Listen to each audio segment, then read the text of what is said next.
Start है sir. नमस्कार, इन खबर के फेसबुक लाइव में आपका स्वागत है। और हमारे साथ इस वक्त मौजूद हैं इंडिया न्यूज़ के editor national affairs Shamsher Singh जी।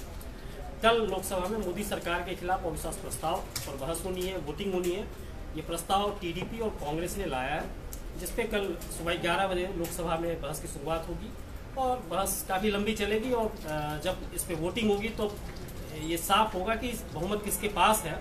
सरसरी तौर पे जो आंकड़े हैं, जो संसद के सदस्य हैं, उनका जो पॉलिटिकल पार्टी के साथ अलाइनमेंट है, उसके हिसाब से बहुमत का आंकड़ा सरकार के पास है। फिर भी विपक्ष ने ये अविश्वास प्रस्ताव मोदी सरकार के खिलाफ क्यों लाया, इसके राजनीतिक मकसद क्या हो सकते हैं, इस पर बात करेंगे हम शमशेर जी के साथ। शमशेर जी, क्या मोदी सरकार के पास नंबर्स हैं? देखिए, नंबर जो चाहिए कुल 267 चाहिए।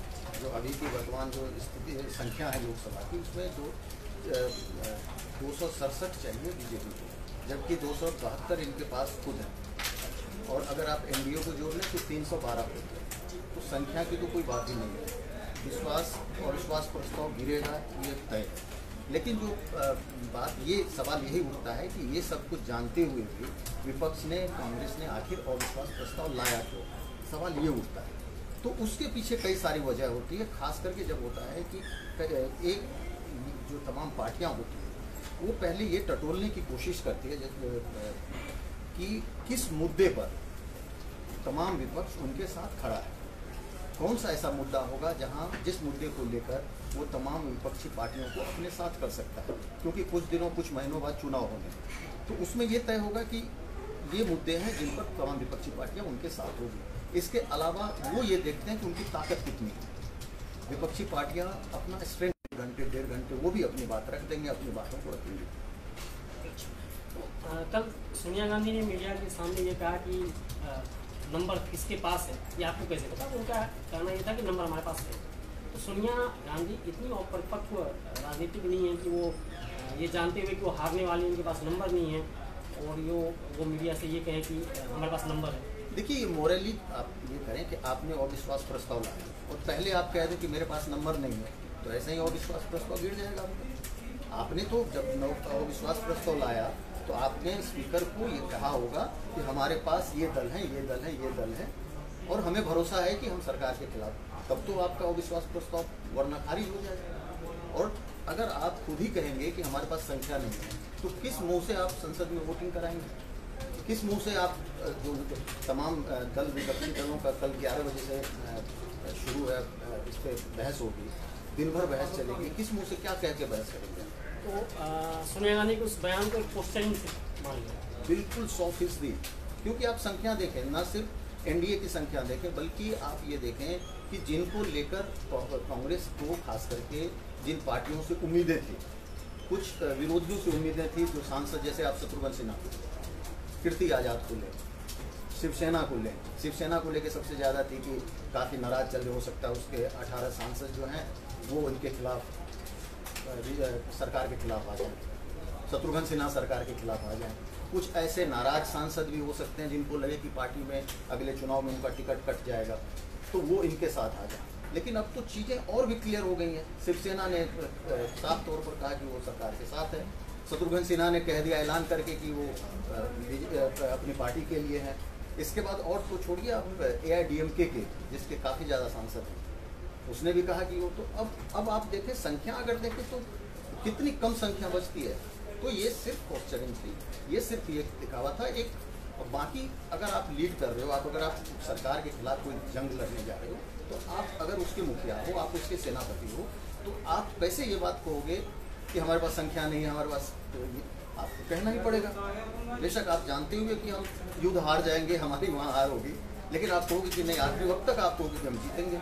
और वोटिंग तक भी सोनिया गांधी, राहुल गांधी या तमाम जो विपक्षी पार्टी है यही कहेंगे कि वोटिंग कराइए, जीत हमारी ही होगी। लेकिन आंकड़े तो बिल्कुल अलग हैं। आंकड़े बिल्कुल मोदी सरकार के साथ हैं और विपक्ष के खिलाफ हैं। इसके बावजूद विपक्ष ने जो अविश्वास प्रस्ताव का नोटिस दिया है, जिस पर कल बहस होगी, चर्चा होगी और फिर वोटिंग होगी, बहस का जवाब प्रधानमंत्री खुद देंगे और वो कितनी देर तक भाषण करेंगे ये उन पर डिपेंड करता है, जिसके जरिए पूरा जो विपक्ष है और जो सत्ताधारी दल है उनके तमाम नेता देश की जनता को संबोधित कर रहे हैं। एक बात और यहाँ मैं थोड़ा सा सॉरी इंटरप्ट कर रहा हूँ। एक चीज़ और फायदा क्या होता है, इनको क्या फायदा होगा विपक्ष? इनको फायदा ये होगा कि कई घंटे ये लगातार देश की जनता को सरकार की नाकामियों पर बताएंगे, अपनी बातें कहेंगे, दिन भर तमाम नेता बोलेंगे, अपनी बातें कहेंगे, सरकार को कहने की कोशिश करेंगे। तो इसमें अगर आप कुल मिलाकर आप देखें नफ़ा नुकसान, तो नफ़ा यही है कि दिन भर तमाम नेता जनता को अपनी बात कहेंगे, सरकार को कहने की कोशिश करेंगे। राम गोपाल यादव ने कल भी बयान दिया, आपने शायद देखा या नहीं देखा। उन्होंने कहा कि उनसे पत्रकारों ने पूछा कि आपके पास नंबर क्यों नहीं, तो आप इस हारने के लिए अविश्वास प्रस्ताव लाने का क्या मतलब है? उन्होंने कहा कि हम सदन में भले हार जाएं अविश्वास प्रस्ताव में, लेकिन इसका मकसद ये है कि हम जनता के मन में अविश्वास पैदा करते हैं सरकार की। वही मैंने तो विपक्ष का जो स्ट्रेटजी है वही एक्चुअली यही है कि वो पूरे दिन देश के लोगों को सरकार की नाकामियों के बारे में जो तमाम मुद्दे हैं, जो चुनाव में इनके मुद्दे हो सकते हैं, इन तमाम मुद्दों को दिन भर वो लोगों के सामने अलग अलग नेता बोलेंगे और दिन भर लोग सुनेंगे भी। इतना बड़ा प्लेटफॉर्म, इतना बड़ा मौका मिलेगा नहीं। तो ये सबसे एक फायदा होगा, बाकी जीतना और हारना तो अविश्वास प्रस्ताव एक इवेंट होगा और इवेंट का जो कवरेज होगा मीडिया पे, लेकिन इसका फायदा बीजेपी को भी होगा। सबसे आखिरी में प्रधानमंत्री बोलेंगे और जब वो बोलेंगे आप अंदाजा लगा लें, एक घंटे से ज़्यादा बोलेंगे। वो सामान्य रूप से भी आधा एक घंटा भाषण करते हैं, तो बस आप जब विपक्ष के तमाम आरोपों पे वो जवाब दे रहे होंगे तो वो जवाब देते हुए विपक्ष पे जो हमले बोलेंगे उसमें ठीक ठाक वक्त लेंगे और एकदम लेंगे। वोटिंग से पहले सबको पता है, कल की बहस से पहले सबको पता है कि सरकार बची रहेगी, सरकार चलती रहेगी और विपक्ष का ये अविश्वास प्रस्ताव गिरेगा, फेल होगा। लेकिन ये विपक्ष का अविश्वास प्रस्ताव एक राजनीतिक मकसद से लाया गया है और जो मकसद है वो है देश की जनता को सरकार की नाकामियों के बारे में बताना, उनके हिसाब से जो भी सरकार की नाकामियां हैं, जो झूठे वादे हैं जो सरकार ने कहा था और नहीं हुआ है, या जो सरकार को करना चाहिए था और वो सरकार नहीं कर रही, ये सब विपक्ष के नेता बताएंगे। लेकिन जब मोदी बोलने आएंगे तो वो विपक्ष के सारे आरोपों का पलटवार जब करेंगे उसमें वो बताएंगे कि सरकार ने पिछले 4 साल में क्या किया। और वो जब 4 साल की बात करते हैं तो वो इससे पहले के 70 साल का भी हिसाब साथ साथ रखते हैं। इसलिए विपक्ष के लिए बहुत आसान ये जनता के साथ सीधा संवाद नहीं होगा। इस संवाद में प्रधानमंत्री नरेंद्र मोदी खुद भी शामिल होंगे और मोदी के जो भाषण की कला है उस कला का जवाब देने वाला संसद में, लोकसभा में इस समय कोई नेता आपको लगता है जो मोदी के रॉ में, मोदी के तौर तरीके से भाषण करके जनता को अपनी बात समझा सके?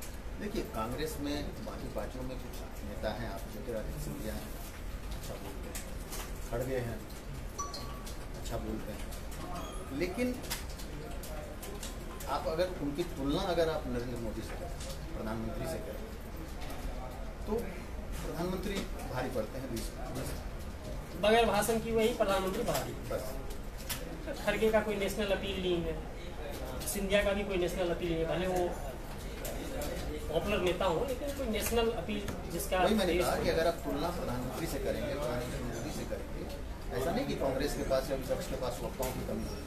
अच्छे वक्ता हैं, रंजिता रंजन अच्छा संसद में अक्सर बोलती हैं, सुष्मिता देव काफ़ी अच्छा बोलती हैं, कई नेता हैं। लेकिन अगर जैसे ही आप तुलना करेंगे तो इनका पलड़ा हमेशा भारी रहता है और काफ़ी ज़्यादा भारी रहता है।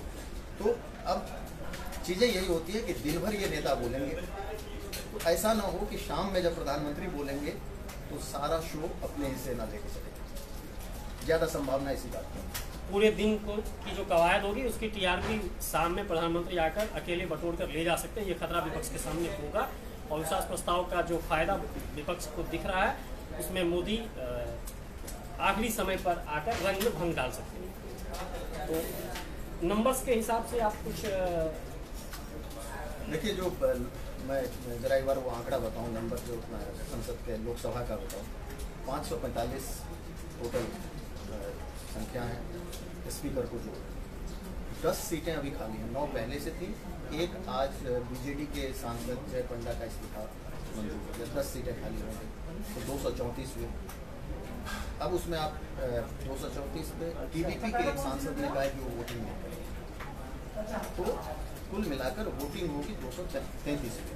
कीर्ति आज़ाद चूँकि लंदन में है तो 533 कीर्ति आज़ाद लंदन में है, तो उनको लेके है कि आखिरी वक्त में या तो वो आ जाए या ना आए।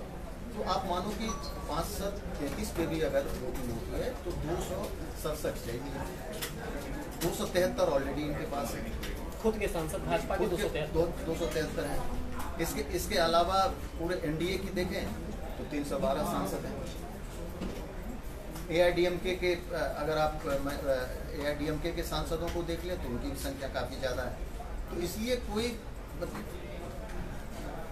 कहीं से भी 1% भी ये नहीं है कि अविश्वास प्रस्ताव में सरकार गिर जाएगी या इनकी जीत होगी, 1% भी नहीं। बस मैंने जो कहा कि परसेप्शन की बात है, और जो नफ़ा नुकसान की बात है वो हमने देखा कि दिन भर भाषणबाजी होगी, सरकार की कमियों को उजागर किया जाएगा, तमाम नेता बोलेंगे, तमाम चीज़ें होंगी, और आखिरी में